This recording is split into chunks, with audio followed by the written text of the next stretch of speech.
Yo, what's up mga ka-sounds no, mga toy-toy. So, ito yung ginawa natin na DIY na power distro. So, tuturuan ko kayo kung paano gumawa nito. Anyway, disclaimer lang pala, so hindi ako expert. So, ito is DIY lang. So, make at your own risk. So, without further ado, let's go!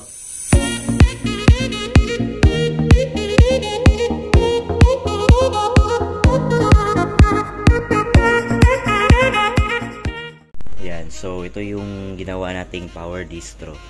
So ito yung harap, bale dito yung main breaker natin diyan. Diyan natin lalagay. Tapos dito banda yung dito banda yung mga branches niya. Meron tayong 4 na branches dito, tapos dito yung main breaker. Okay. Tapos ito naman yung likod ng power distro natin. So dito yung mga outlet niya. 3. Actually 4 yan. Bali yung ito tsaka ito. May yun yung parang outlet lang na square. Yung ilalagay ko dito. Tapos dito yung mga malalaking outlet din. Tapos i-parallel ko lang yung wirings niya. Tapos yung outlet dito isa is yun yung para sa sa booth ko, yung sa mga amplifiers ko. Simple lang guys, simple lang yung design ko. Dito to yan. Tapos ito naman yung takip. Yan. So dito yung lalagyan ko kasi dito ng voltmeter. Tapos dito yung lalabas yung main breaker niya. Tapos dito yung mga branches. 4 yan. Tapos ito, butas binutasan ko kasi lalagyan ko ng indicator light para malaman ko pag in-on ko yung branch breaker niya dito, circuit breaker, iilaw. Yan, iilaw yan, mga ilaw. Yan, so takip yan dyan. So bale ito, hindi to, wag mong gamitin yung pako. Naka-screw lang yan kasi anytime na magto-troubleshoot ka, ma-open mo lang yun. So kung may something problema sa loob, so i-unscrew mo lang. So i-screw lang dapat to dito. Wala namang standard na design yung kasi DIY lang naman to. So kung ano yung pupwede or parang pabor sa iyo na design, yun yung gawin mo. Sa tingin ko ito yung para sa akin, kaya itong design na napili ko. Mamaya liliha ko lang to para at least smooth, tapos magpi-paint na tayo. Alright.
Yan guys, so tapos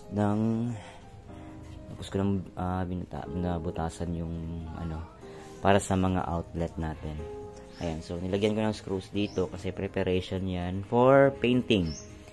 Ayan, so dito ako magsisimula mag-paint para madali na lang pinturahan yung side at saka top. Ayan. So maliit lang siya guys. Maliit lang siya. So, let's go for painting. Alright. And guys, so nagmix tayo ng pang textured paint sa ating power distro box. Ano yung mix ko dito? Powder cement, tapos yung wood glue.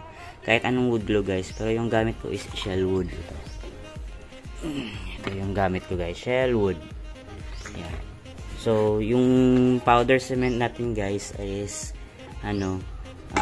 nilagay ko sa screen para masala yung mga malaki-laki, yung mga bukol-bukol. So dapat pinong-pino as much as possible. Yan, tapos konting tubig, so tansyahan na lang sa tubig guys. So depende na sa inyo kung gaano kalapot. Sa akin ganyan. So medyo malapot guys sa akin. So okay, let's go.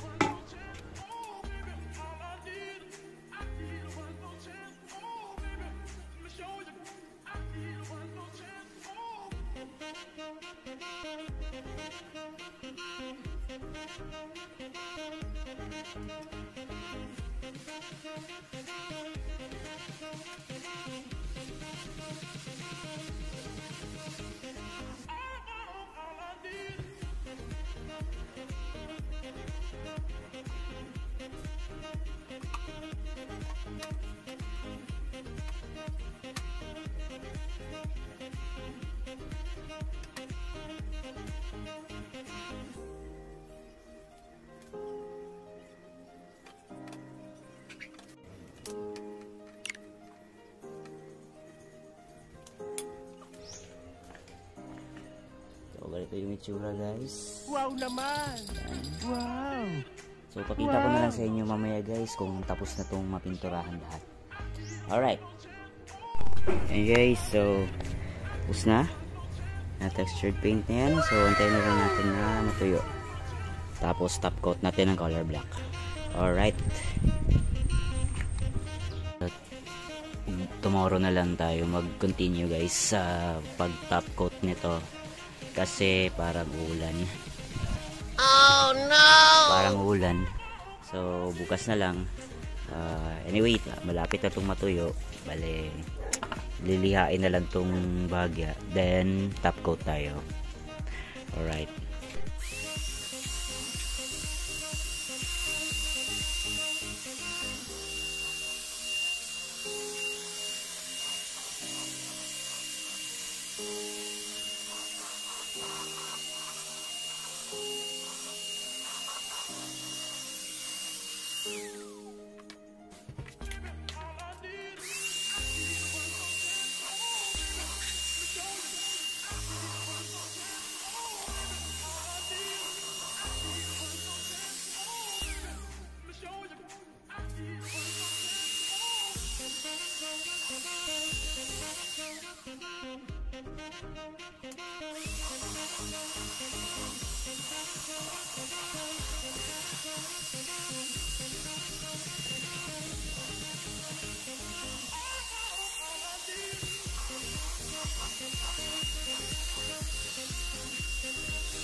So guys, hindi ko na video yung, hindi ko napakita yung na-dry na siya yung pagkatapos ng pagpintura natin sa power distro. Hindi ko na video kasi nalobat ako. But anyway, proceed tayo sa assembling. Alright.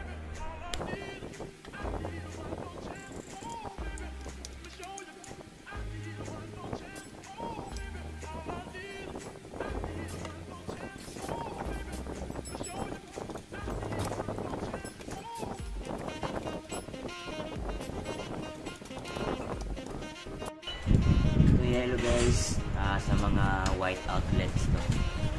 Yan. Yung yellow sa white outlets. Itong mga black wire sa dito. Yan. White outlets ito. Ito yung sa itong black wire sa blue.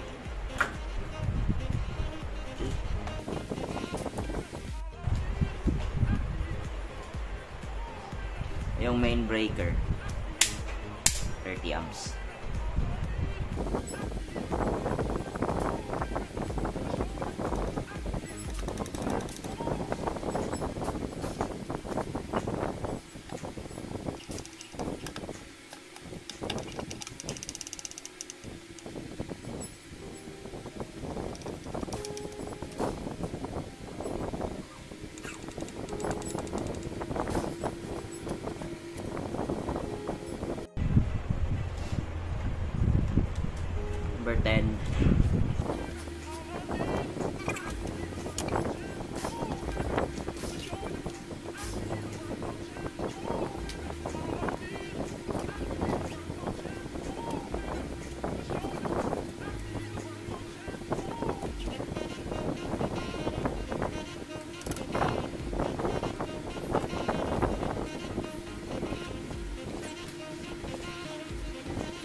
anong ginawa dito, yun din gagawin natin dito sa branches ng circuit breaker.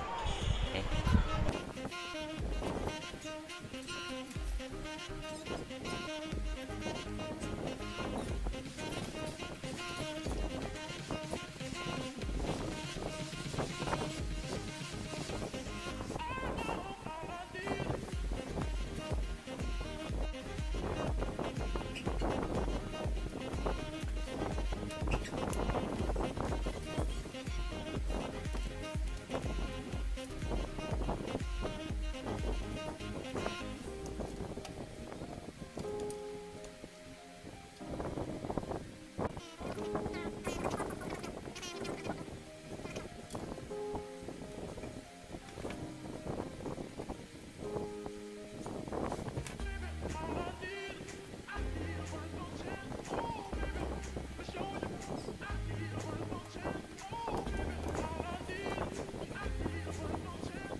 Recap lang tayo. Ito, main breaker ko, papunta doon sa likod na kulay blue na outlet, yung isa lang. Tapos, labas dito, kinonect ko siya sa first branch ng breaker. Diyan sa 25 amperes. Yan. Tapos, yung dito, sa kaliwa, kinonect ko siya dito naman sa neutral. Diyan. So, parang ang left dito, connect ko sa left. Yung right, connect ko sa right. Yan. Tapos, sunod-sunod yan. Yung dito, kinonect ko dito. Tsaka yung dito, kinonect ko naman dito. Yan, tuloy-tuloy lang. Yung dito naman, connect ko dito. Yung dito, connect ko dito. Tapos dito, connect ko dito, dito, dito, daming dito. Daming dito. Yan lang guys, so naka-parallel lang yan. Pero hindi gagana to siya kung hindi mo i-on. Ayan, i-on mo dapat. Yan. Tapos hindi rin gagana kahit naka-on yan kung naka-off naman yung main breaker. So, parang nasa ano lang, yung parang outlet lang ng bahay. Dito to yan. So, okay, update ako later. Wala guys, so kalimutan kong sabihin, lagyan natin siya ng indicator light, isa-isa. Ito, may sari-sariling indicator light para masiguro natin na gumagana siya. So, each circuit breaker, lagyan natin ng indicator light. Lagyan natin dito. Tapos, yung sa main breaker natin, lagyan natin ng voltmeter. Ayan, voltmeter. Alright. Yan. So, ayun guys. So, lagyan mo lang dyan. Isa-isa yan.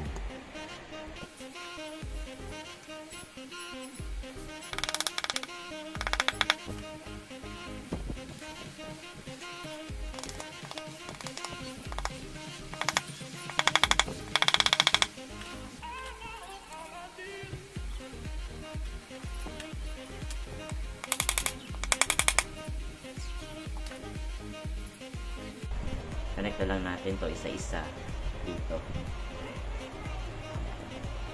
So guys, so yung each wire nito, halimbawa ito, hulog guys. Okay, continue tayo.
Yan guys, so ito na yung loob. Yan. So galing dito papunta dyan. Yan, sa breaker na to. Tapos yung ito papunta dyan. So ganyan lang yung connection ko guys. Tapos yung dito, yung dyan, punta yan dito. Yung mga indicator light ko is tinap ko lang sa ilalim, isa-isa. Yan, isa-isa. Tapos yung voltmeter guys, dyan ko tinap. Alright. So, ganyan lang yung loob guys. Tapos itong yellow tsaka black wire sa outlet din yan sa likod. Alright. Yan guys, so natapos na natin. Yan yung voltmeter, main breaker, tapos yung mga branches na circuit breaker. Yan. Tapos sa likod, yan yung itsura niya guys. Bali, ito solo lang, walang nakakabit dyan. Ito yung sa main breaker. Yan. Tapos ito naka-parallel dito. Ito naka-parallel dito. Ito naka-parallel dito.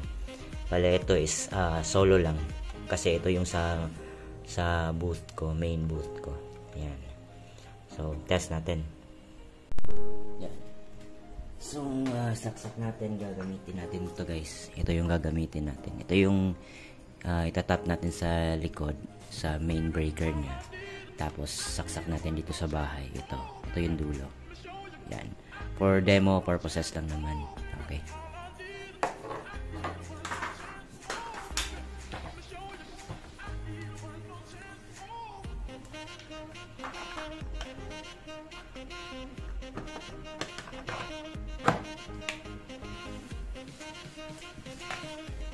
Tapos ang iti-test natin na gamit is ito.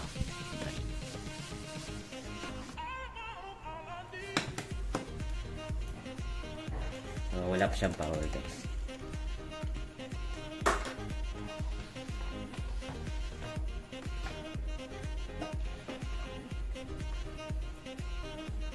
So, saksak natin.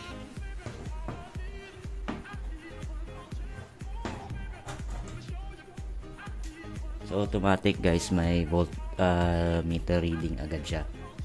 Yan. So, hindi pa to gagana guys. Wala. Kasi, dapat una mong i-on yung main breaker talaga.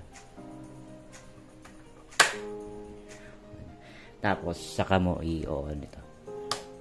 Yan. So, may nag-ilaw yung indicator light. So, it means may power na. So, ayan guys. So, abangan na lang natin yung buong performance nito. Kasi gagamitin ko naman to sa event this coming December 9 and 10. So, abangan natin yung performance niya. So, till next DIY projects, mga ka-sounds, mga toy-toy. Alright.